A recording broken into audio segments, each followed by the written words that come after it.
Let's bring in Greg Sheridan now. He's a foreign editor at The Australian. And Greg, obviously a huge catastrophe at a human level. It has various ramifications at a strategic level as well. Yes, Kieran. What's happening in India is truly terrible. It's a mixture of bad luck and bad management. The early virus didn't hit India as hard as might be expected because it was not very well adapted to attack young people, and India has a very young population. As well as that, it did severe lockdowns and so forth.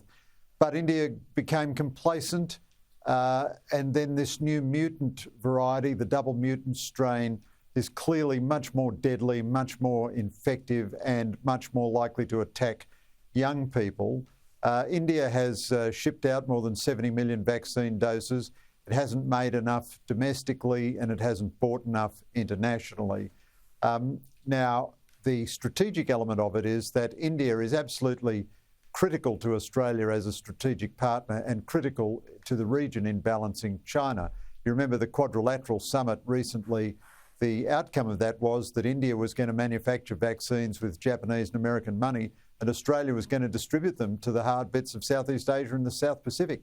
Well, that's certainly not going to happen right now, and the prestige of Indian state capacity is plummeting when Chinese prestige is rising. So we hope, I think all Australians would hope, that this is a temporary setback, but it's a very severe setback. Greg, the comments in an email from Mike Pezzullo to his Home Affairs staff, it's ended up now on the front page of the Times in London. What do you make of this, the debate around this intervention from Mike Pezzullo? Well, Kieran, I want to unequivocally defend Mike Pezzullo. This is a ridiculous controversy about measured comments which did not mention China by name and which describe no more than the basic reality which is in front of everyone's face. I think Labor's criticisms here are opportunistic and hypocritical. I have the greatest respect for the senior Labor people in national security, but what they're really saying is you want the government to be transparent and open with the Australian people unless, God forbid, someone says something worth hearing. Then, of course, we must enforce a strict do not mention the war policy.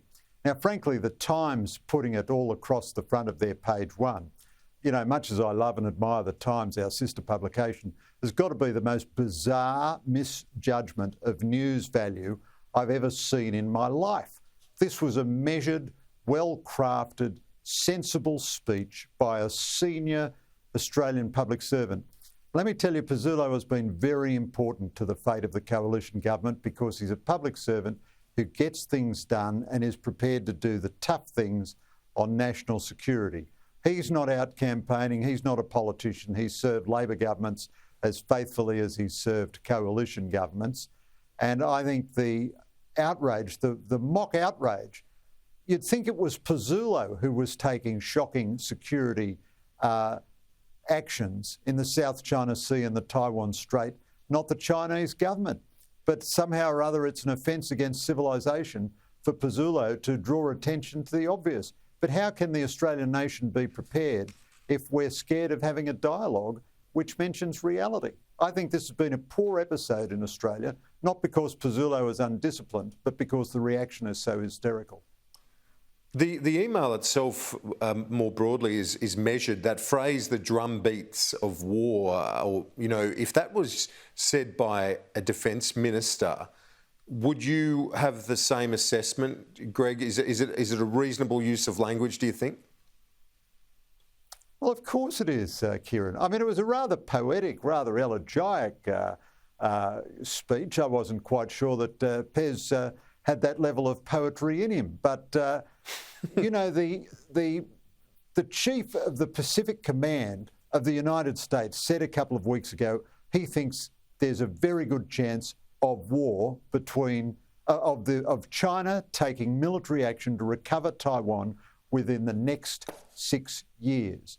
Every day we are seeing Chinese Air Force incursions into Taiwanese airspace and very frequently into Japanese airspace. China has occupied and militarised an area equivalent to the Mediterranean in the South China Sea. Every strategic jackass from here to Timbuktu is saying there is a possibility of military conflict in the next few years. Now, everything Australia does, as Scott Morrison said today, is designed to prevent war, partly by telling the Chinese that the cost of military action against Taiwan would be very high because the United States and its alliance system would respond. But the idea that you cannot even mention this. So, OK, Pez used an unusually poetic phrase here, the drumbeats of war. But really, are we at the state as a nation where we have a nervous collapse because a senior public servant uses a phrase redolent in literary history? And as I say, our ridiculous overreaction has led to the Times newspaper making a ridiculous news misjudgment. But it just goes to show how aggressive China's actions have become, because as soon as you say something like this, everyone says you must be referring to China, whereas, of course, Mike's comments could have been referring to Russian actions in the Ukraine and so forth just as easily. And it shows still a certain level of unwillingness to face reality. I mean, the one criticism I make of the government is, although this is the best performing government we've had on defence since at least John Howard, it is still not moving fast enough or strongly enough or urgently enough to confront the national security challenges we face.